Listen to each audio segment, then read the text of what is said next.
Après ma vidéo sur thérapie, j'ai reçu de centaines de commentaires. J'ai aussi reçu des messages privés, des témoignages, des messages vocaux de femmes qui m'ont beaucoup touchée. Et j'ai remarqué une chose, il y avait une phrase qui revenait tout le temps. Ok, j'ai compris qu'il faut me choisir, mais je ne sais pas comment faire. Et je me suis dit qu'elles avaient raison. Parce qu'on entend tout le temps cette phrase, aime-toi, choisis-toi, fais de toi ta priorité. Mais personne ne nous explique concrètement comment faire. Alors aujourd'hui, j'aimerais qu'on oublie un tout petit peu la série de polygamistes. J'aimerais qu'on parle de nous, les femmes. Parce que la vraie question n'est plus pourquoi Essie est restée, pourquoi Joss n'est pas parti. La vraie question est comment est-ce qu'une femme qui s'est oubliée pendant des années peut recommencer à se choisir à nouveau.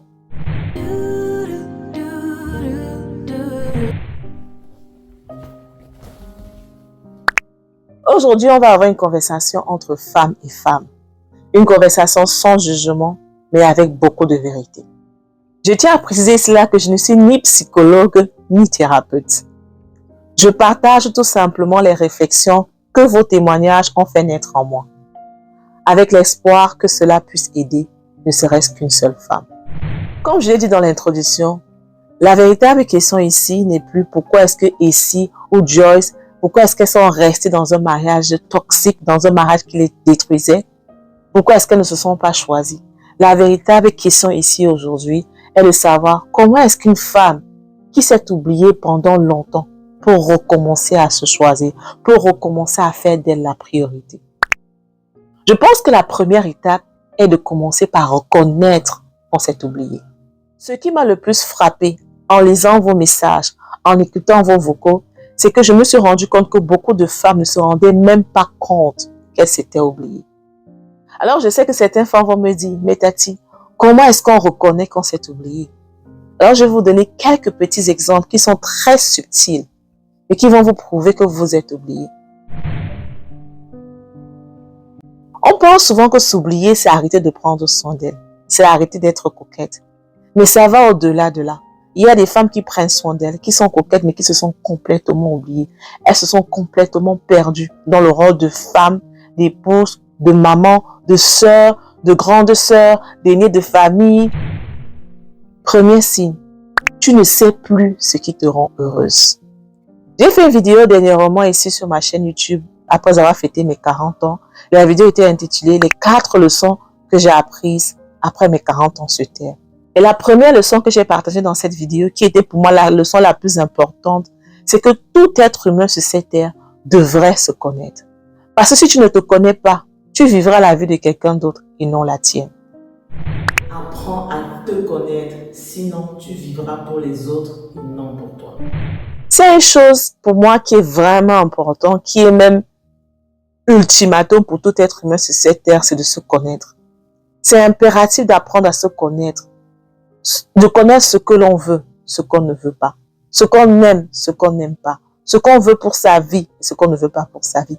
Beaucoup de personnes à des âges très avancés, 40 ans, 50 ans, vivent la vie qui n'est pas la sienne. Pourquoi? Parce qu'ils sont obéissants. Pourquoi? Parce qu'ils ont fait ce que papa attendait d'eux. Parce qu'ils ont fait ce que maman attendait d'eux. Parce qu'ils ont fait ce que la société attendait d'eux. À un moment donné, ils ne se sont jamais arrêtés. Ils n'ont jamais pris une position demandée. Est-ce que c'est ce que moi je veux?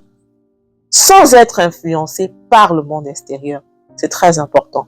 Parce que lorsque tu te poses cette question-là, est-ce que ce que je fais, est-ce que la vie que je mène, c'est la vie que je veux au profond de moi?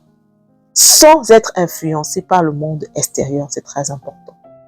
Si dans la vie, tu ne sais pas qui tu es, tu ne sais pas la raison pour laquelle tu es venu sur la terre, tu ne sais pas ce qui te fait plaisir du plus profond de ton cœur de façon sincère et réaliste, tu vas passer ta vie à traverser ta vie. Tu vas passer ta vie à cocher des cases qui ne sont pas les tiennes, mais qui sont celles de la société, qui sont celles de tes parents, qui sont celles de ta famille. C'est la raison pour laquelle à l'intérieur de toi, tu vas toujours avoir cette sensation d'inachevé. On appelle ça fulfillment. Tu auras toujours cette sensation-là où tu ne te sens pas complet, tu ne te sens pas épanoui. Pourquoi? Parce que tu n'es pas en train de vivre la vie pour laquelle Dieu t'a créé. The purpose and fulfillment. Allez regarder cette vidéo. Je vous invite à aller regarder cette vidéo Je pense que ça va vraiment beaucoup vous aider dans le sens dans le sens de prendre conscience de ce qu'on est. Beaucoup de femmes se sont oubliées parce qu'elles ne savent même plus ce qui les rend heureuses. Tellement elles se sont fondues dans la masse. Tellement elles se sont fondues dans ce que la société attend d'eux en tant que femme, en tant que maman, en tant que fille aînée, en tant que fille même. Je ne suis pas ici en train de dire que tu ne dois pas jouer ton rôle de maman. Je ne suis pas en train de dire ici là que tu ne dois pas jouer ton rôle de femme. Je ne suis pas non plus en train de dire que tu ne dois pas jouer ton rôle de fille ou de sœur ou de grande sœur. Ce que je suis en train de dire, c'est que pendant que tu es en train de jouer tous ces rôles-là, il ne faut pas t'oublier. Parce que at the end of the day, comme on dit en Angleterre, à la fin des fins, ta vie, c'est toi. Et tu n'en as qu'une seule. Alors, qu'est-ce que tu veux en faire? Tu veux la traverser ou alors tu veux la vivre? Si vous me suivez sur mes vlogs, la raison pour laquelle je suis venue sur les réseaux sociaux, c'est parce que j'avais vraiment à cœur d'encourager les femmes, d'encourager les filles, d'encourager les mamans. Moi, je parle au cas des mamans parce que je suis maman. Et aussi parce que YouTube m'a beaucoup donné. À travers les vidéos YouTube, j'ai pu voir comment est-ce que les femmes s'organisaient au quotidien, comment est-ce qu'elles rangeaient la maison, comment est-ce qu'elles s'organisaient pour que la vie soit plus simple et plus facile. YouTube m'a beaucoup aidé. Et alors, je me suis dit, moi aussi des choses à partager. Si vous regardez mes vlogs, vous voyez que dans mes vlogs, c'est pas juste regarder, moi je suis en train de faire, je suis en train de faire ci, je suis en train de faire ça. Non. Dans mes vlogs, j'essaie toujours de partager un message qui est autour toujours de l'épanouissement, qui est autour du bonheur, qui est autour de se prioriser, qui est autour de profiter de la vie. Donc, je suis pas en train de te dire, toi, de ne pas prendre soin de tes enfants, de ne pas être une bonne mère. Non. Si vous regardez mes vlogs, vous voyez que je prends soin de mes enfants. Je prends plaisir à prendre soin de mes enfants. Je prends plaisir à préparer pour eux. Je prends plaisir à leur faire des lunchbox. Je prends plaisir à laver les habits, à sécher, à repasser, à ranger. Je prends plaisir à nettoyer ma maison parce que je veux que mes enfants grandissent dans un cadre qui est bien. Je prends plaisir. L'autre jour, dans mon dernier vlog, par exemple, j'ai partagé comment est-ce que j'étais en train de prendre soin de ma fille parce qu'elle devait sortir. J'étais en train de l'habiller. Je suis allée jusqu'à essuyer ses chaussures. Donc, je prends plaisir à jouer mon rôle de maman. Je prends plaisir à prendre soin de mes enfants. Mais en aucun cas, le fait d'être mère devrait impacter sur moi, ma personne en tant que Tatiana. Parce qu'avant d'être maman, avant d'être la maman de Daniel, de Gabriel, de Michael, j'étais d'abord moi, j'étais Tatiana. J'étais une femme, j'étais une jeune fille qui est devenue femme aujourd'hui, qui avait des rêves et des aspirations. Alors à aucun moment, je devrais laisser ce rôle de mère venir détruire mes rêves, de venir m'empêcher d'être moi-même. Et c'est là que je suis en train de dire, essayer de trouver la balance. Dans mes vlogs aussi, vous allez constater que je voyage beaucoup, que je sors beaucoup, que je sors avec mes copines, que je m'accorde du temps pour moi. Dans mes vlogs, vous allez voir ma routine du vendredi, je l'ai partagée dans un vlog récemment où je fais du sport, je le fais pour moi. J'explique par exemple dans ce vlog comment est-ce que mon mari et moi on a une conversation. Et je lui ai expliqué que dans la semaine, j'ai besoin d'une journée où je ne cours pas. De lundi à jeudi, je travaille. Vendredi, c'est mon jour off. Et vendredi, j'accompagnais la petite à l'école. Je faisais toujours les mêmes choses. Et j'ai expliqué à mon mari que j'ai besoin d'une journée où je ne cours pas. Où je me réveille quand j'ai envie de me réveiller. Où je me réveille pas parce qu'il faut que j'aille déposer la petite à l'école. On s'est entendu et depuis ce jour, le vendredi, c'est lui qui se charge d'aller déposer la petite à l'école. Et c'est lui qui se charge d'aller chercher la petite. Parce que aussi, avec le travail qu'il fait, le vendredi, il travaille de la maison. Donc, il peut se permettre de faire ça. J'ai eu cette conversation avec mon mari, je suis allée lui dire que j'ai besoin de ça. J'ai besoin d'une journée où je ne cours pas, où je prends soin de moi, où je slow down. Le vendredi, je me réveille, je prends mon temps. Et même dans ce vendredi-là, généralement, si vous regardez mes vlogs, lorsqu'il dépose la petite, quand il revient, je lui fais un café. Ensuite, je fais mon sport. Je fais pas le sport parce que je veux avoir un corps musclé, le corps parfait que vous voyez sur Instagram là. Je fais le sport parce que je me suis rendu compte que ça me fait du bien à mon esprit. Lorsque je fais 2 ou 3 jours sans faire des activités, sans faire le sport, je me sens stressée et intense. J'ai commencé à pratiquer le sport pendant la période où ma maman était ici là et j'ai constaté qu'il y avait des choses qui n'allaient pas, qu'elle était atteinte d'une maladie. Ça m'a beaucoup traumatisée. Je fais le sport pour moi, pas pour quelqu'un. Je ne fais pas le sport parce que je veux avoir le plus beau corps pour plaire à mon mari ou pour plaire aux gens sur les réseaux sociaux. Je fais le sport parce que je me suis rendu compte que ça me fait du bien. Je fais ma skincare, je prends soin de moi. Je ne veux pas me vanter, mais j'ai 40 ans et lorsque je me regarde, je suis fière Parce qu'à 40 ans, je trouve que je suis bien maintenue. Pourquoi? Parce que je prends soin de moi. Je ne vais pas vous dire que j'ai une skincare énorme, j'ai 500 produits. Non, encore, je dis dans mes chaînes, beaucoup dans mes vlogs, j'essaie d'être minimaliste. Je ne suis pas, mais j'essaie. Mais je prends soin de moi. Je me gomme. Le vendredi, c'est le jour où je prends le temps de prendre soin de moi. Je fais le sport. Je prends le temps de faire ma skincare. Je me lave de façon spéciale le vendredi. Je me gomme tout le corps. Pas parce que j'ai envie que le soir, quand mon mari va me faire l'amour, mon corps sera très doux pour lui. Non. Ça ne veut pas dire que je ne prends pas plaisir à ce que mon mari me désire. Non. Je me gomme le corps parce que je me suis rendu compte que ça me fait du bien à moi-même. Je me gomme le corps parce que lorsque je regarde mon corps, il est beau, il est clair, il est frais. Il n'y a pas de peau morte. Ça me fait plaisir. Je le fais pour moi. Je ne le fais pas pour quelqu'un d'autre. Bien sûr que mon mari en profite parce que quand il me touche, il prend plaisir parce que le corps, il est gommé, il est beau, il est soft. Mais à la base, je le fais pour moi. Deuxième signe, tu prends toutes tes décisions en fonction des autres. Dans toutes les décisions que tu prends dans ta vie, à aucun moment tu te mets en priorité. Je vais prendre un exemple. Dernièrement, mes copines et moi, on était en train d'organiser un petit voyage vite fait de 3 jours dans un pays d'Europe, pas très loin de l'Angleterre. Et il y a une amie qu'on a constatée qui passe le temps à dire qu'elle ne peut pas venir. La raison pour laquelle elle le dit, c'est parce qu'elle dit qu'il va prendre soin des enfants. Et là, on lui a fait comprendre que nous avons tous des enfants. Et les enfants ont un papa. Tu peux laisser les enfants au papa et tu viens avec nous pendant 2-3 jours. C'est pas que c'est son mari qui refuse, hein. C'est elle-même. Elle se dit, elle dit non, je ne peux pas laisser mes enfants à mon mari parce qu'il ne va pas prendre soin d'eux, ils ne vont pas manger ceci, ils ne vont pas faire la sieste, ils ne vont pas faire... Non, mais on lui a dit, mais attends, à la fin des fins, est-ce qu'ils vont mourir? Non. Est-ce qu'ils vont manger? Même s'ils mangent le McDonald's, là, pendant les 3 jours que tu es à l'extérieur, ils sont en train de manger, non? Oui. Ils ne vont pas mourir de faim, non? Oui. Ce n'est peut-être pas ça, mais ils seront nourris, oui. Ils vont dormir pas à 20 h comme tu veux. Ils vont dormir tard parce que le papa va les laisser devant la télévision. Mais est-ce qu'à la fin des films, ils ne vont pas dormir? Ils vont dormir, non? Oui. Ils ne vont pas faire la sieste à 15 h. Ça fait quoi? Est-ce que ça va faire que ça va les détruire? Non. Vous voyez que parfois, nous les femmes, on aime tellement charger le rôle de maman là sur notre cerveau qu'on finit par s'oublier. Arrête de prendre tes décisions par rapport aux autres. Lorsque tu as une décision à prendre, mets-toi en priorité.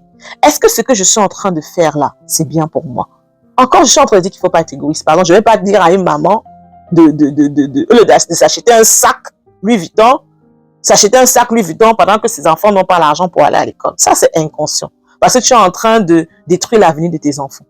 Mais s'il faut sortir, aller quelque part avec tes copines et tu ne le fais pas, tu ne te l'autorises pas parce que tu te dis que oh, mon mari ne pourra pas bien prendre soin des enfants et ils vont manger le burger ou de manger de la nourriture saine. Mais ça fait quoi si tes enfants mangent le burger pendant 2 jours? Ma chérie. Parfois, on en veut aux hommes, mais parfois, c'est nous les femmes. On charge souvent trop le rôle de maman dans notre cerveau. Donc, un exemple qui prouve que tu t'es oublié. Tu prends tes décisions en fonction des autres. Tes décisions sont toujours en fonction des autres. En fonction de tes enfants, en fonction de ton mari, en fonction de ton père, en fonction de ta mère, en fonction de tes frères, en fonction de tes sœurs, en fonction de la famille. Mais moi, j'ai envie que cette leçon qu'on est en train d'étudier aujourd'hui ne soit pas juste calquée dans le contexte du mari et femme. Il y a des gens qui s'oublient même dans le contexte familial. Il y a des gens qui chargent trop leur rôle de grande sœur là dans le cerveau. C'est-à-dire que pour eux, c'est le sauveur de la famille. Dès qu'il y a un souci, elle est déjà devant pour aider tous les autres. J'ai été comme ça à un moment donné de ma vie. Je voulais résoudre des problèmes de tout le monde. J'étais dans la vie de tout le monde. J'essayais de l'être pour tout le monde. Mais avec le temps, avec mes 40 ans et avec la mort de ma maman, je me suis rendu compte que franchement, ça ne vaut pas la peine. Ça ne veut pas dire que tu ne seras pas là pour les autres. Mais ne sois pas là pour les autres au détriment de toi-même. En anglais, on dit extra mile. Ce n'est pas dans tout tu dois go extra mile. Tu dois faire des extra efforts. Moi, au jour d'aujourd'hui, je suis là pour les gens, mais pas à mon détriment. Si je sens que ton énergie ou que ton problème est tellement en train de m'affecter, que ça m'affecte, ça me détruit à l'intérieur de moi, je prends mes distances. Allez écouter ma vidéo sur les 4 leçons que mes parents m'ont appris. Je ne vais pas répéter ça ici. Mais l'une des choses que je dis là-bas, c'est que tu n'es pas un sauveur. Tu n'es pas Dieu. Tu ne vas pas venir sauver les gens. Arrête avec l'esprit de sauver. Quand tu prends tes décisions, mets-toi en priorité. Est-ce que ce que je compte faire là, c'est bien pour moi? Pas est-ce que c'est bien pour papa? Est-ce que c'est bien pour mon frère? Est-ce que c'est bien pour mon mari? Est-ce que c'est bien pour toi? Mets-toi en priorité. Une autre preuve que tu t'es oublié, tu demandes toujours la permission. Il y a des gens comme ça, hein, dans tout ce qu'ils veulent faire, ils ont toujours besoin de la validité des autres. C'est-à-dire qu'elles ont même une idée de business. Mais elle ne se lance pas parce qu'elle a besoin qu'une tierce personne la valide. Elle a besoin que son mari la valide. Elle a besoin que son frère et sa soeur la valident. Elle a besoin que son papa la valide. Elle a besoin de beaucoup de validation. Elle a besoin de permission. Elle a besoin de... Ma chérie, tu es une adulte. De 0 à 18 ans, l'enfant a besoin d'être encadré. De 18 ans à 24 ans, l'enfant commence déjà à prendre ses pas. De 25 ans à montant, tu attends quoi? Je ne peux pas compter le nombre de personnes, je vais prendre le cas du business. Des femmes qui ont des idées. Des femmes qui ont des... Dieu t'a donné des dons. Est-ce que tu sais que lorsque Dieu t'a créé dans le ventre de ta mère, c'est parce qu'il avait des projets pour toi. Il avait des objectifs pour toi. Tu es venu sur la terre là, tu as un rôle à jouer sur cette terre. Tu es venu sur la terre là, il y a un rôle que Dieu t'a assigné. Et de temps en temps, Dieu te parle. Il te parle de façon ou d'une autre. Mais tu n'écoutes pas. Parce que toi, tu as juste besoin de la permission des gens. Tu as besoin de la validité des gens. Ma chérie, tu as envie de te lancer dans un business. Tu as envie de te lancer dans un projet. Lance-toi. Si ça marche, c'est bien. Si ça ne marche pas, c'est pas grave. Laisse-moi te dire que ce que tu appelles échec là, un business qui n'a pas marché, ce n'est pas un échec. Non. Parce que dans le processus du commencement jusqu'à la fin, jusqu'à ce que tu constates que tu as échoué, que ça n'a pas marché là, tu auras appris beaucoup de choses. Tu seras 1000 fois meilleur la prochaine fois quand tu vas essayer que celui-là qui n'a jamais commencé. Tu culpabilises dès que tu fais quelque chose pour toi. On va te faire croire que c'est égoïste. On va te faire croire que non, ce n'est pas normal, ce n'est pas de l'égoïsme, ma chérie. Tu as le droit de faire des choses pour toi. Tu as le droit de penser à toi. Tu as le droit de te mettre en priorité. Parce qu'à la fin des fins, là, c'est ta vie et tu n'as qu'une seule vie. Tu la mérites, tu mérites de la vivre selon tes propres termes et non selon les termes de quelqu'un d'autre. Tu n'as plus de rêve personnel. Combien de femmes ici ont des projets, ont des désirs, ont des rêves qu'elles ont tués au nom du mariage, au nom de « Oh, je suis devenue maman ». Combien de personnes? Tu n'as plus de rêve personnel. Tout ce que tu fais, c'est en binôme avec soit ton mari, soit tes enfants, soit ta famille. Je ne suis pas en train de dire ici qu'il ne faut pas faire des choses avec son mari, vraiment qu'on se comprenne. Moi-même là, si tu me connais, dans ma famille, on sait ça. Je suis partisan du mélange. Moi, personnellement, je pense que un couple qui réussit, c'est un couple qui mélange tout. Et quand je dis tout, je parle surtout des finances. Je trouve que un couple qui mélange leurs finances ensemble vont aller plus vite et plus rapidement qu'un couple qui est séparé. Ça, c'est à condition que vous deux, vous soyez des personnes conscientes. Donc, quand je dis que tu n'as plus de rêves personnels, ça ne veut pas dire que tu dois te détacher de ton mari. Parce que dans la Bible, Dieu dit que lorsque vous vous mariez, vous deux, vous ne faites plus que un. Ça veut dire que ses problèmes sont tes problèmes. Tes problèmes sont ses problèmes. Ton argent, c'est son argent. Son argent, c'est ton argent. Vous êtes un. Ça, c'est la norme. Hein. Mais là, je parle des rêves. Je parle des rêves. Là, quand tu étais une jeune fille, tu avais des rêves. Tu avais des aspirations. Tu avais des choses qui brûlaient à l'intérieur de toi. Mais tu as tué tout ça. Ou alors, parfois, c'est même pas que tu as tué, c'est que tu es tellement occupé par la vie de maman, par la vie de femme, par la vie de grande sœur, par la vie de chef de famille, que tu t'es oublié, que tu t'es perdu complètement. Je sais que ce n'est pas facile, surtout quand tu as des enfants à bas âge. Je parle aux mamans qui ont des enfants à bas âge, je sais que c'est pas facile. Mais à un moment donné, il est temps qu'on sorte un peu cette casquette de maman là et qu'on redevienne la jeune dame, la jeune fille. Et sans vous mentir, mais je trouve que c'est très séduisant pour un homme. Hein. Je vais maintenant parler pour les femmes qui, elles, tout ce qu'elles veulent, c'est séduire leurs hommes là. Une chose qu'un homme trouve très séduisant et très attractif, c'est une femme qui est indépendante. Je ne parle pas de l'indépendance, le manque de respect. Vraiment. Parce que les femmes ici, là, qu'on entend indépendance, c'est « Oh, je fais ce que je veux, je dis comme je veux, je fais... » Je parle d'une femme indépendante, c'est une femme qui a des rêves. C'est une femme qui a des aspirations. C'est une femme qui travaille par rapport à ses rêves. Un homme qui a en face de lui une femme qui vit sa vie. C'est-à-dire que elle est là pour lui, mais en même temps, elle est aussi là pour elle-même. En fait, c'est le meilleur couple. Hein. Pour moi, le meilleur des couples, c'est les couples où on est ensemble, on existe ensemble, mais on existe aussi individuellement. Moi, personnellement, je suis de cette femme-là qui pense que c'est important, par exemple, de partir en voyage en famille, c'est-à-dire toute la famille, en couple et seul. Moi, j'ai toujours dit, 6 mois dans ma vie idéale, je devrais avoir 3 voyages. Un voyage en famille, moi, mon mari et mes enfants, avec d'autres membres de la famille, en famille, si possible. Un voyage en couple, ça aussi c'est important, pour se retrouver. Et un voyage seul. C'est-à-dire que je m'en vais seule, peut-être avec mes copines, mais en tout cas, je suis ni avec mon mari, ni avec mes enfants. Parce que pour moi, c'est ça la véritable symbiose. La symbiose, quand on dit qu'on est ensemble, on ne fait plus qu'un. Ça ne veut pas dire qu'on est collé. On est ensemble, on est intime, mais on est aussi un team qui existe séparément. Je ne sais pas si on se fait comprendre. Mon mari, avant de me rencontrer, il avait des rêves. Mon mari, avant de me rencontrer, il avait des hobbies. Mon mari, par exemple, le dimanche, il part au 2-0. Que je sais que beaucoup de femmes condamnent.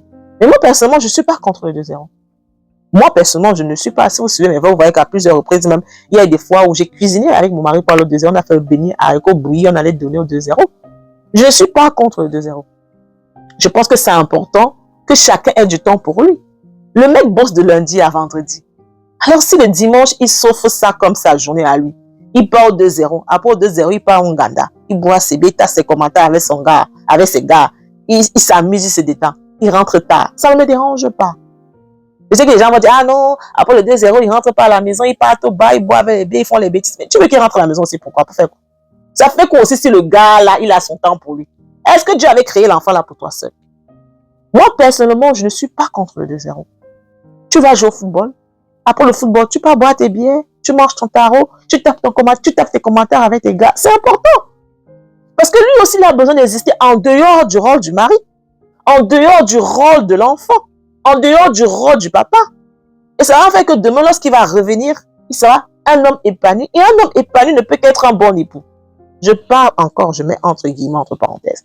Pareil pour la femme. Si je sors avec mes copines, je rentre tard. Mon mari n'a pas de souci avec ça. Parce qu'il comprend que j'ai besoin de sortir. Si j'organise des voyages avec mes copines, il n'a pas de souci avec ça. Parce qu'il comprend que j'ai besoin du temps pour moi. Une femme qui est épanouie personnellement en elle-même ne peut être qu'une bonne épouse, une bonne maman. Ça, c'est la réalité.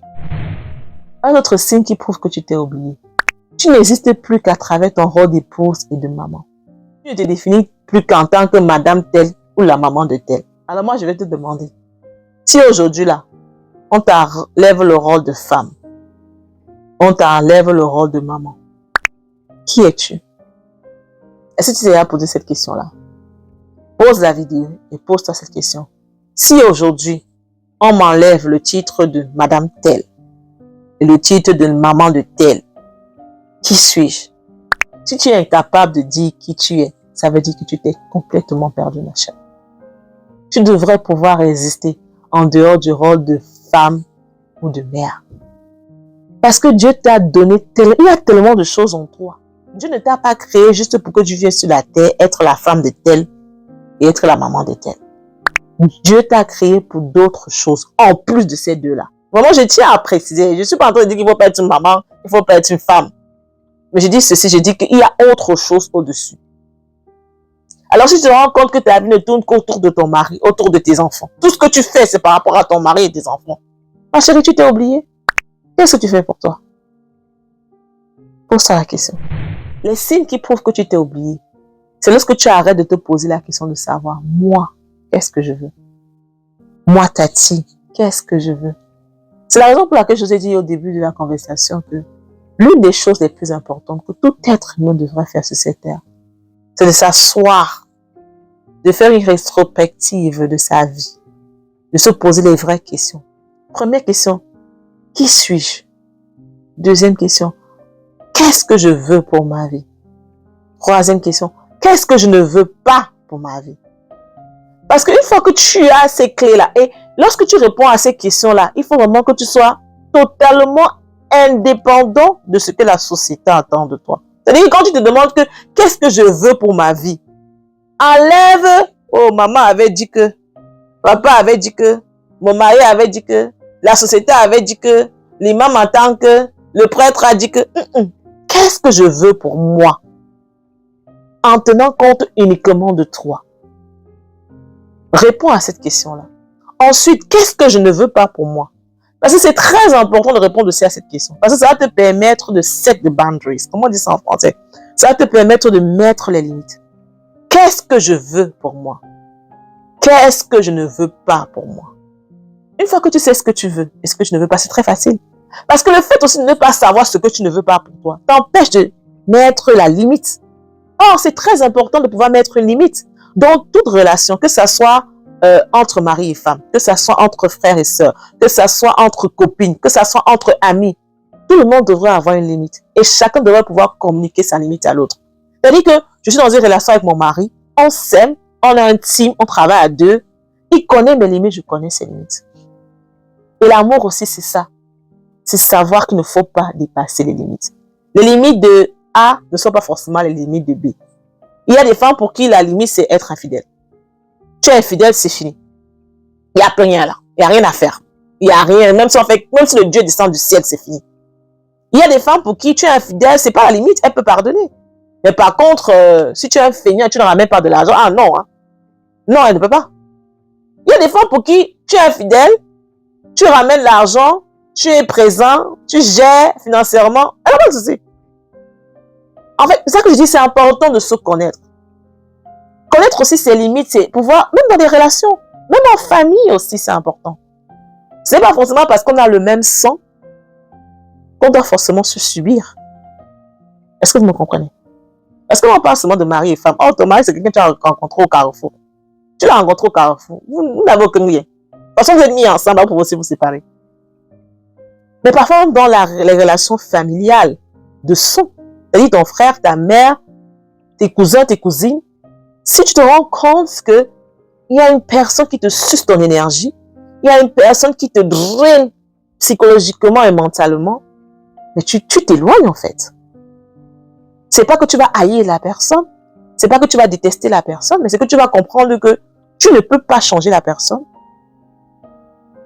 Ça c'est d'un, c'est accepter ça, c'est que tu ne peux pas le changer parce que c'est un adulte. Et que la personne que toi tu es, ou que tu as envie de devenir, ne coïncide pas avec ce type de compagnie, alors tu t'éloignes. Tu t'éloignes tout simplement, sans justifier, sans expliquer. Tu prends tout simplement tes distances. En fait, c'est ça. Lorsque tu arrêtes de te poser la question de savoir, moi, qu'est-ce que je veux? Tu t'es oublié, ma chérie. Alors, comme nous l'avons dit au début, le plus triste, c'est que beaucoup de femmes ne se rendent même pas compte qu'elles se sont oubliées. Et lorsqu'elles se rendent compte finalement qu'elles se sont oubliées, parce que c'est ce qui s'est passé lorsque beaucoup de femmes ont regardé ma vidéo sur de polygamie. Lorsqu'elles se rendent compte finalement qu'elles se sont oubliées, une autre question apparaît. Pourquoi est-ce que c'est si difficile de se choisir? Comme je l'ai dit au début de la vidéo, j'ai reçu beaucoup de messages dans ma boîte email. Les gens sont allés jusqu'à prendre mon email, m'envoyer des messages, des témoignages. J'ai des femmes qui sont allées chercher mon Instagram et m'ont envoyé des messages vocaux. Et je me suis rendu compte d'une chose, c'est que beaucoup de ces dames-là disaient que, après avoir regardé le polygamiste, elles se sont retrouvées dans le personnage de Essie ou de Joyce. Oui, elles reconnaissent aujourd'hui qu'elles se sont oubliées et que c'est important qu'elles commencent à se choisir. Mais elles ont peur.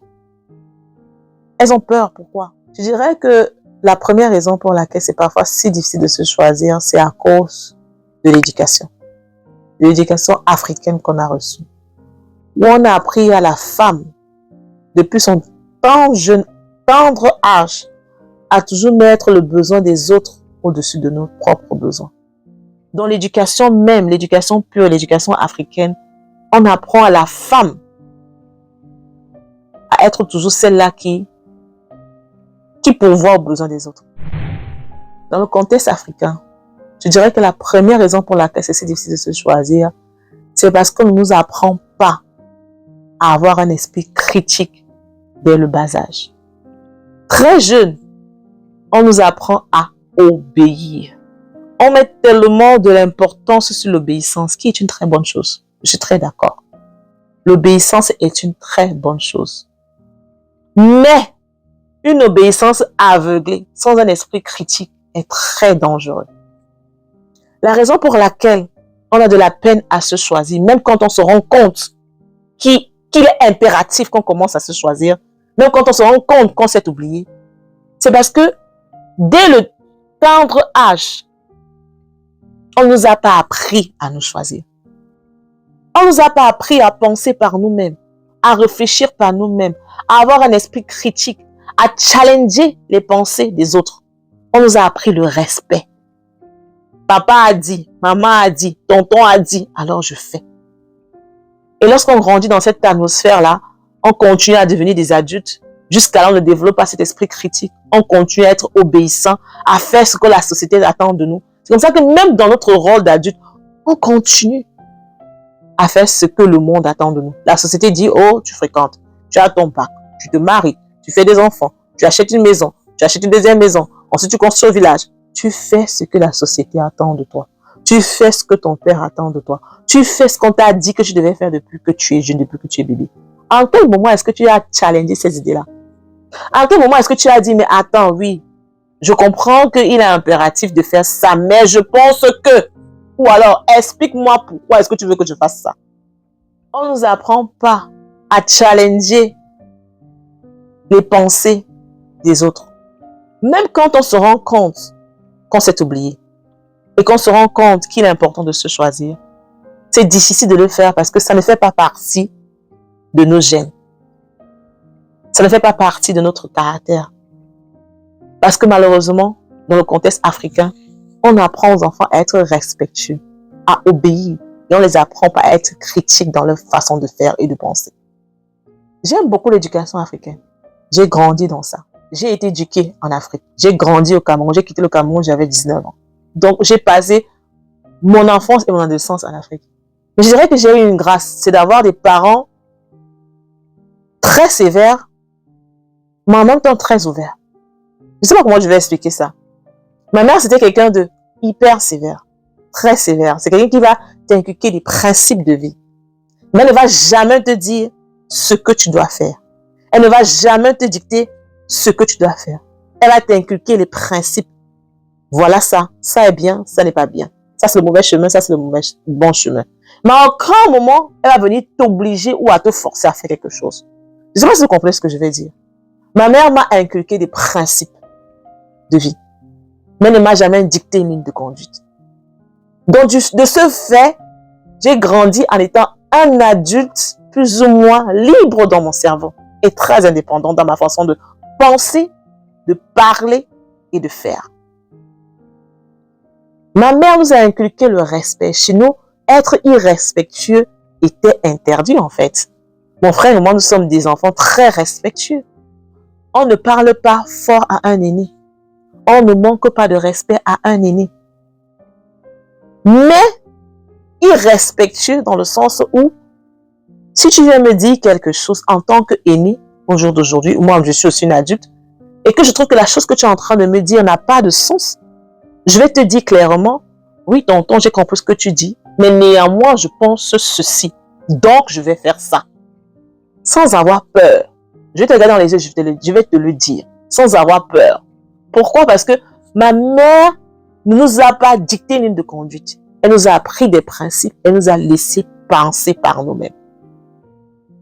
L'une des raisons pour laquelle certaines femmes ont de la peine à se choisir, même quand elles se rendent compte qu'elles sont dans un environnement qui les détruise, c'est parce qu'elles n'ont même pas la capacité en elles-mêmes de le faire.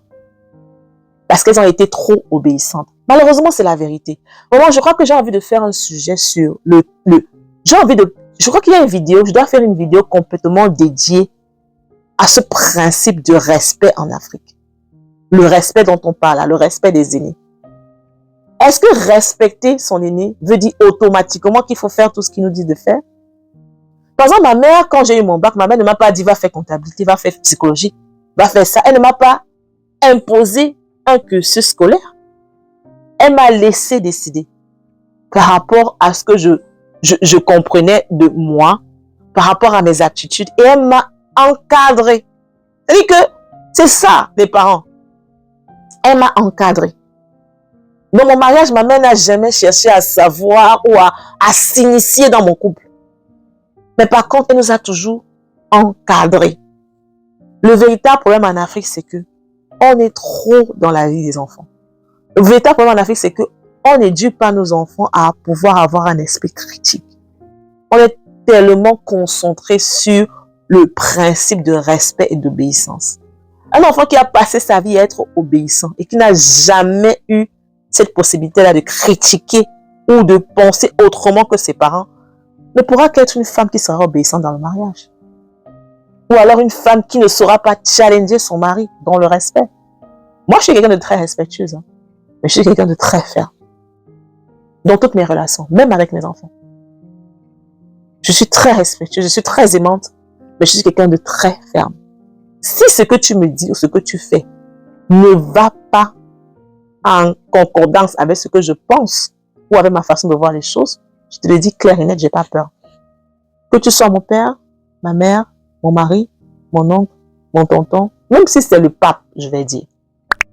Je pense que l'une des raisons pour laquelle certaines femmes ne parviennent même pas à se choisir, c'est difficile pour elles de se choisir, même quand elles se rendent compte qu'elles se sont oubliées, c'est parce qu'elles n'ont même pas ça en elles. Donc je crois que nous, aujourd'hui, les femmes d'aujourd'hui, qui commencent à avoir des enfants, moi mes filles sont déjà grandes, ma première fille elle a 16 ans, mais l'une des choses dont j'ai fait une priorité lorsque j'ai commencé à avoir des enfants, c'est de les apprendre à réfléchir par eux-mêmes. C'est de les apprendre à se battre par eux-mêmes. Je fais un peu comme ma mère. Je leur donne les principes de vie, mais à aucun moment je vais venir imposer quelque chose à mes enfants. Une autre raison pour laquelle c'est difficile de se choisir, c'est tout simplement par manque d'argent. Soyons réalistes. Beaucoup de femmes restent dans des relations toxiques. Ici, on va parler du mariage. Beaucoup de femmes restent dans des relations toxiques, dans des mariages toxiques, parce qu'elles n'ont pas les moyens financiers de partir. Parce qu'elles dépendent entièrement de leur mari financièrement. Et elles sont conscientes du fait que si elles partent, elles n'auront pas assez d'argent pour pouvoir prendre soin d'elles, encore moins de leurs enfants. Je tiens à te dire, toi, si tu regardes cette vidéo et que c'est ton cas, ma chérie, il est temps que tu travailles. Je n'ai aucun souci avec les femmes qui restent au foyer. Si c'est vraiment ce qui te plaît et ce qui te rend heureuse au plus profond de toi.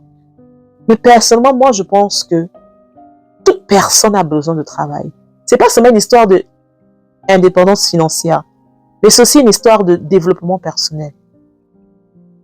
Ta vie ne peut pas seulement être de nettoyer la maison, faire les linges, préparer pour que monsieur vienne dresser le lit. Tu as besoin de travailler pour ton bien-être personnel et aussi pour avoir de l'argent. À l'époque, je me rappelle, ma mère aimait toujours me dire, ton premier mari, c'est ton argent. En 2026, comment ça se fait que tu ne travailles pas? De nos jours, travail n'est pas forcément aller dans un bureau. Le monde a tellement évolué que tu peux faire de l'argent en restant dans ta maison.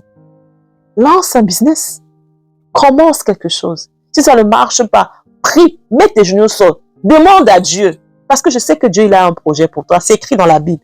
J'ai des projets de bonheur et non de malheur pour toi. Tu es la tête et non la queue. Alors, tu n'es pas l'enfant de Dieu ou de Allah. Prie. Demande-lui qu'il te révèle ce que tu dois faire. Mais travaille, ma chérie. Travaille.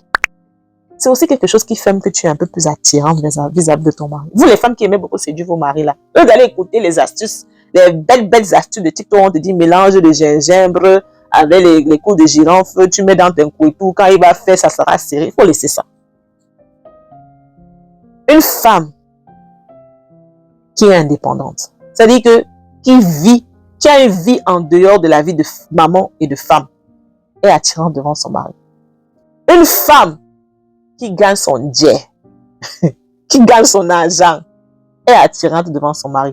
Tout cela, en supposant que le fait qu'elle soit indépendante, le fait qu'elle gagne son argent, elle n'est pas irrespectueuse vis-à-vis de son mari. Pourquoi est-ce que c'est si difficile pour certaines femmes de se choisir? C'est tout simplement parce qu'elles n'ont pas une indépendance financière. C'est tout simplement parce qu'elles n'ont pas de l'argent. Et elles savent que sans ce monsieur, elles ne peuvent pas s'en sortir. Donc ma chérie, va travailler. Lance ton business. Cherche ton argent. Cherche ton Dieu. Cherche tes money. You need money. OK? Une autre raison pour laquelle c'est si difficile de se choisir, c'est à cause de la dépendance. Ça peut être une dépendance financière, comme on a parlé tout à l'heure, du cas de l'argent. Ça peut être une dépendance psychologique. Il y a des femmes qui sont dépendantes de leur mari. C'est-à-dire que, comme on a dit au début, elles ne connaissent plus réfléchir par elles-mêmes. Elles ne connaissent plus faire par elles-mêmes. Elles sont tellement dépendantes du monsieur que elles ont l'impression que si elles ne sont plus avec lui, elles sont perdues en fait. Parce que le monsieur, c'est leur repère. Dès le jeune âge, apprenez à vos filles à être indépendantes. Apprenez à vos filles à faire les choses par elles-mêmes. Il y a des femmes qui, lorsqu'elles sont en face d'une difficulté, elles n'essaient pas de réfléchir par elles-mêmes. Automatiquement, elles font recours à leur mari. Peut-être parce que lorsqu'elles étaient jeunes, elles faisaient toujours recours à leur papa. Et maintenant, lorsqu'elles se sont mariées, elles font recours à leur mari. Moi, j'avais des amis quand j'étais étudiante ici, on était tous venus de l'Afrique, on vivait toutes seules, mais elles ne connaissaient rien faire par elles-mêmes. N'importe quoi va appeler son père. Parfois, on a peur de se choisir parce qu'on a peur du regard des autres. Parce qu'on a honte du regard des autres. Et ça, c'était le cas de Joyce. Et c'est aussi le cas dans beaucoup de sociétés africaines. Qu'est-ce que les gens vont dire? Ça ne va pas paraître bien, ça ne va pas paraître beau. Parfois même, c'est ta même qui est conscient de ce que tu vis dans ce mariage. Et c'est elle qui te demande de rester. Parce qu'elle te dit que si tu divorces, les gens vont dire quoi de moi? Les gens vont dire que j'ai raté ton éducation. Ma chérie, à la fin des fins, là, c'est toi qui es dedans. Ce n'est pas ta mère. Après avoir lu beaucoup de commentaires sur YouTube, je me suis rendu compte que les gens n'ont pas forcément compris ce que je voulais dire par « choisis-toi ». Ce choisir ne veut pas forcément partir. Tu peux être dans une relation où tu te choisis. Tu décides de rester, tu restes. Mais dans le rester là, tu te choisis. Ce choisir ne veut pas toujours dire partir du jour au lendemain. Certaines femmes ne peuvent pas partir aujourd'hui. Et ce n'est pas parce qu'elles ont abandonné l'idée de se choisir. Alors, dans l'un des messages vocaux que j'ai reçus, il y a une dame qui m'a dit « Comment est-ce qu'on se choisit quand on n'est pas encore prête à partir ?»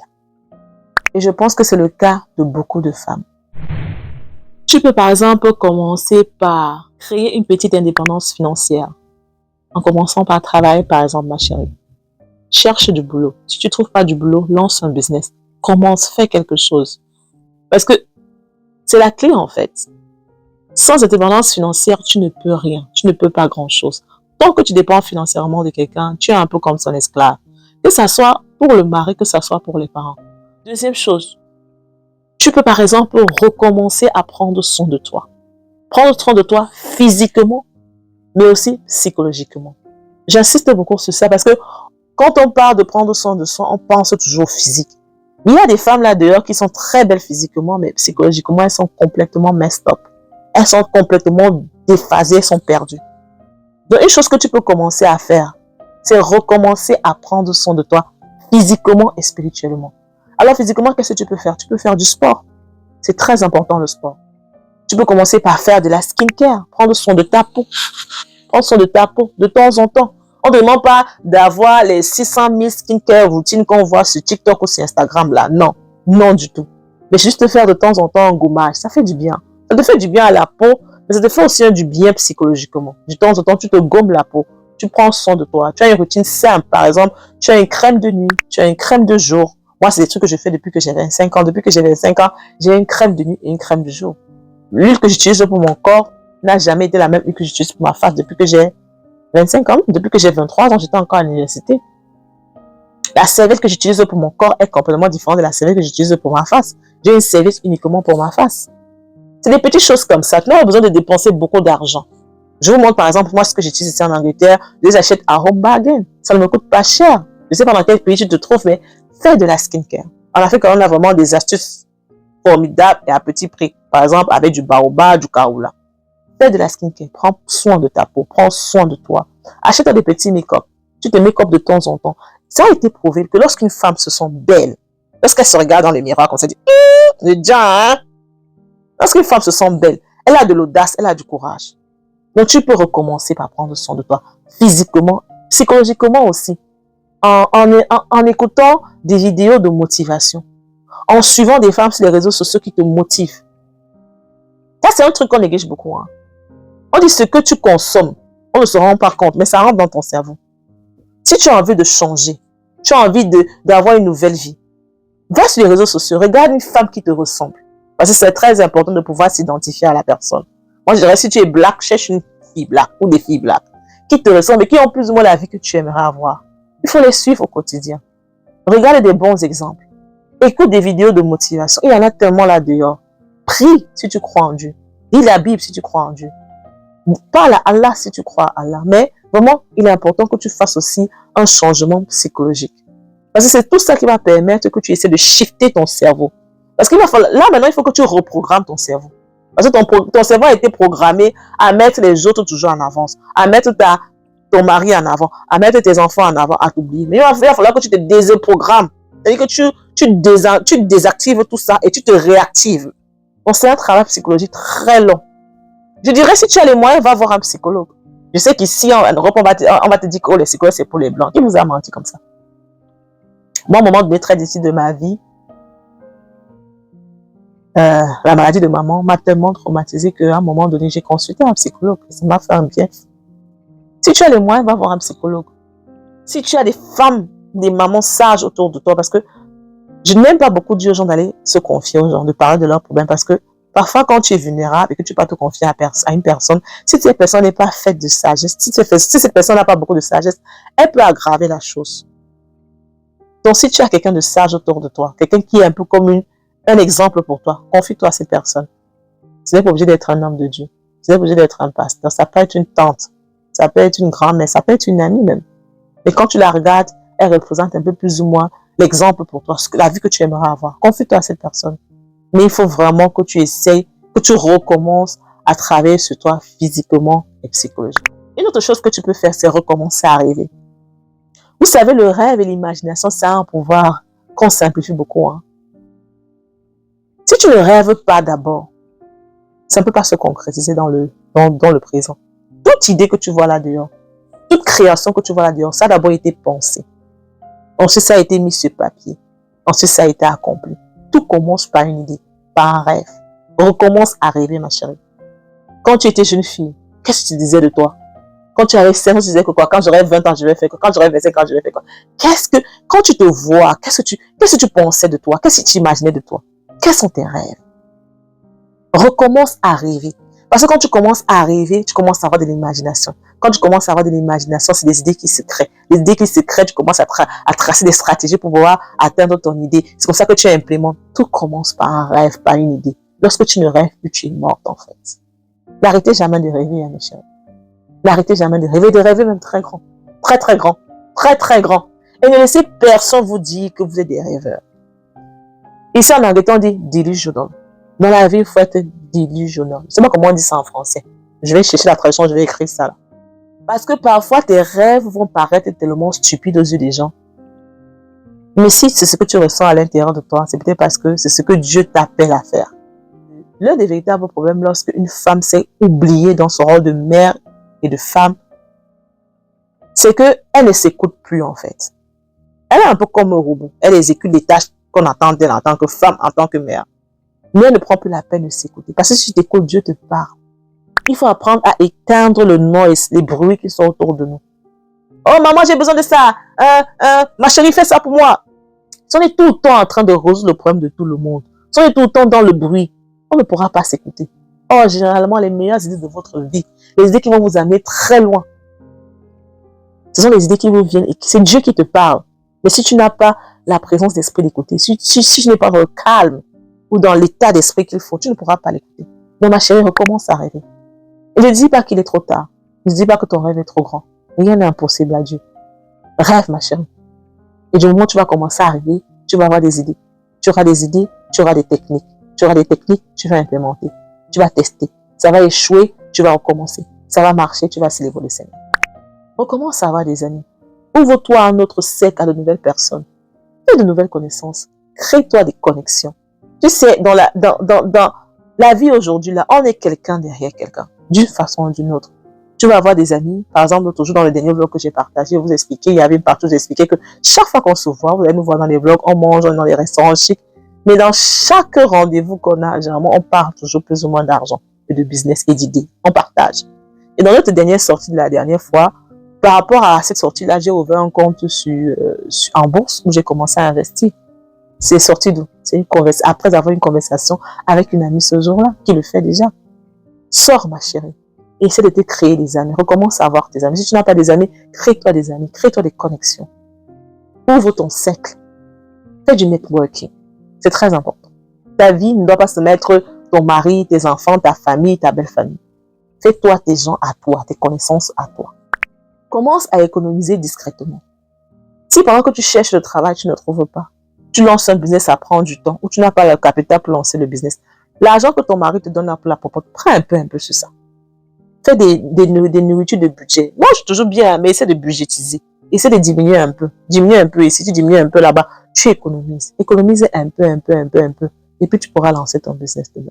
Commence à économiser un tout petit peu. Prends là où tu peux. Va voir une tata. Quand on te donne l'argent là, on te dépanne. Essaie de prendre pour acheter des habits chez Chine. Garde. Au lieu de prendre pour acheter les mèches, garde. Et investis dans les choses qui vont t'élever. Moi, je dis toujours, ce qui tue beaucoup d'Africains, c'est que ils mangent l'argent qui était destiné à les rendre riches. Est-ce que vous comprenez ce que je veux dire? Tu manges l'argent qui était destiné à te rendre riche. Moi, personnellement, je pense que le salaire est la base pour te rendre riche. On va arriver sur les finances. Je n'ai pas envie de parler des finances. C'est parce que ça, c'est aussi un sujet. Si je commence à parler des finances, on va me faire 5 heures de temps. Mais on te donne de l'argent, on te dépanne un peu. Tu as un peu l'argent. C'est de prendre ça pour aller acheter les mèches, les brésiliennes là. Tu vas marcher, tu vas filmer sur TikTok. Tu vas dire, ouh, tu es belle. Ma chérie, garde l'argent, tu vas investir demain. Maintenant, quand l'argent là, tu vas garder l'argent là, tu m'investis quelque part, ça va te donner l'argent là. L'argent de ça là que tu vas venir acheter les mèches. Est-ce que tu comprends? Ne mangez pas l'argent de ton investissement. Beaucoup de femmes là doivent vous manger l'argent de votre investissement. Vous mangez l'argent de votre avenir.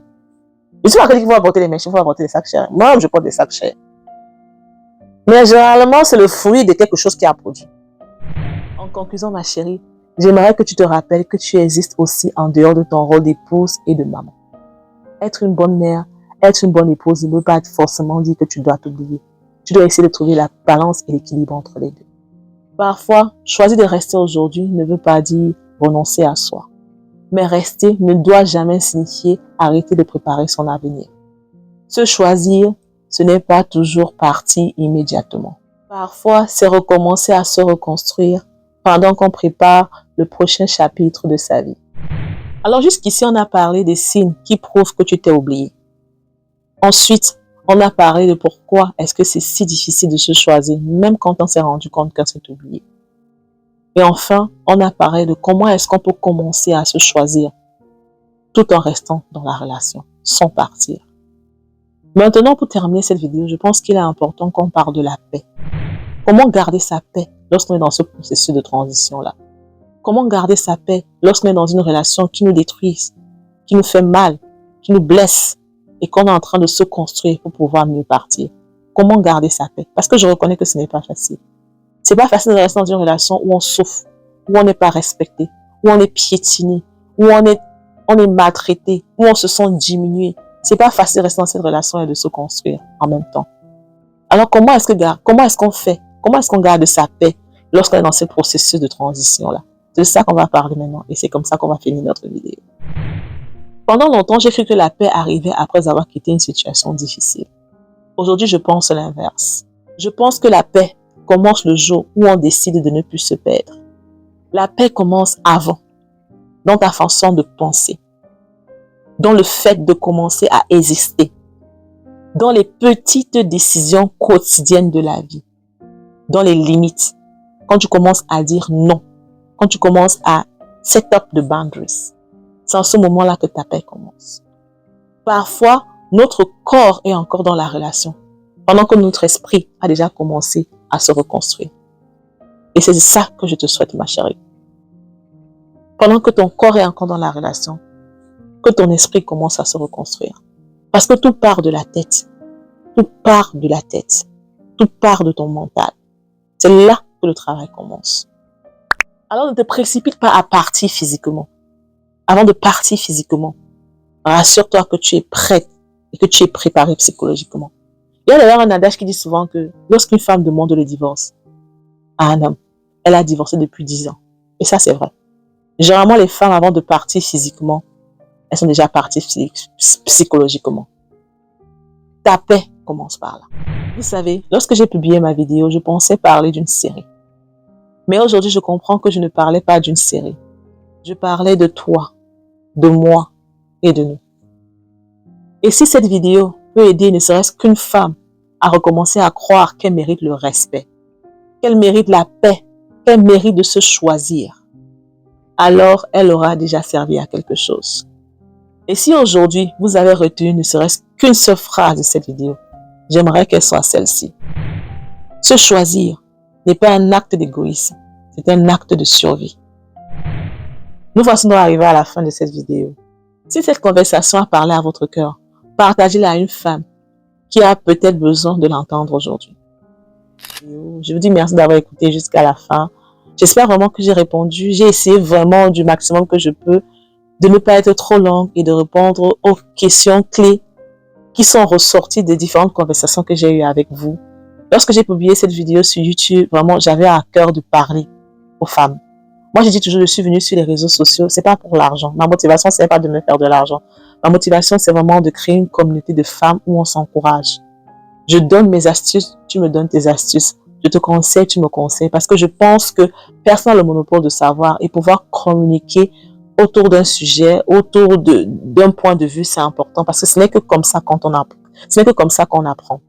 Cette vidéo de polygamie a touché beaucoup de femmes et qui avaient un réel besoin d'en parler. C'est la raison pour laquelle j'essaie de faire une partie 2 de cette vidéo. Et j'espère vraiment qu'à travers cette vidéo, j'aurai répondu du mieux que je peux. Comme je vous ai dit, je ne suis ni psychologue, je ne suis ni thérapeute. J'essaie juste de donner mon point de vue par rapport à mes expériences. J'ai quand même vécu 40 ans sur Terre, donc j'ai quand même un peu d'expérience. Je suis mariée aujourd'hui, ça fait 17 ans. Donc j'ai aussi de l'expérience dans le mariage. Je sais de quoi je parle. Donc j'essaie juste de donner mon point de vue par rapport à mes expériences, par rapport à mes croyances. Ok. Et si cela peut aider une femme, franchement, c'est la plus grande récompense. Et je dis merci à tous ceux qui ont commenté sur la vidéo de polygamie. J'ai lu tous les commentaires, je les ai lus tous. Donc, il n'y a pas un commentaire qui m'a échappé et je pense que j'ai essayé de répondre à tout le monde. C'est justement ça que je recherche, cette communauté-là, cette discussion. Les gens avaient des conversations en bas. Ce n'était pas juste moi, d'autres répondaient à d'autres. Et ça, j'ai beaucoup aimé. Je pense que dans la vie, on ne sait jamais d'apprendre. Et on apprend des autres. Et pour moi, c'est ça. C'est ça que j'appelle la communauté. Je ne suis pas venue sur les réseaux sociaux pour chercher des followers. De nos jours, même on achète des followers, si vous ne le savez pas. J'ai des propositions tout le temps. On me propose de me vendre 10 000, 15 000, 30 000 followers. Mais ça ne m'intéresse pas en fait. Je ne suis pas sur les réseaux sociaux pour être une star, pour être reconnu. Je suis sur les réseaux sociaux pour créer une communauté et pour essayer d'impacter le monde du peu que je veux. Et pour essayer d'impacter le monde à ma façon, du peu que je peux. Du peu que je peux. Ah, le français est compliqué. Et pour essayer d'impacter le monde à ma façon, du mieux que je peux. Donc vraiment, merci d'avoir regardé cette vidéo. J'espère que ça vous a édifié et comme on se dit à très bientôt pour une nouvelle vidéo. Je me rends compte que ce format de vidéo plaît beaucoup. J'ai déjà reçu beaucoup de messages qui me disaient Tatiana, tu devrais en faire un peu plus. Est-ce que j'en ferai plus? Ça dépendra. Voilà. Je dis toujours, moi, si je parle sur les réseaux, surtout quand je fais une vidéo chit-chat, c'est parce que ça sort de mes tripes, ça sort de mon ventre. Et Dieu m'a dit, parle. Et je ressens le besoin de dire et de donner mon point de vue. Alors, je vais continuer à faire ce type de vidéo uniquement si je pense qu'il y a des sujets dont il est important d'en parler. Peut-être les réactions que je vais recevoir par rapport à cette vidéo, les commentaires, les messages vont me donner une inspiration pour faire une partie 3 ou une partie 4. Merci en tout cas d'avoir regardé la vidéo jusqu'à la fin. Gros bisous, prenez soin de vous et vivez votre vie, ne la traversez pas. Je vous aime. Prenez soin de vous. God bless. Your head is anointed. Amen. And your head will not have depression, anxiety, Alzheimer's, every disorder. Everything you touch with your hands, it will flourish. Amen. It will blossom. Yes. Everything you touch with your hands, it will multiply. Yes. It will add. It will not subtract.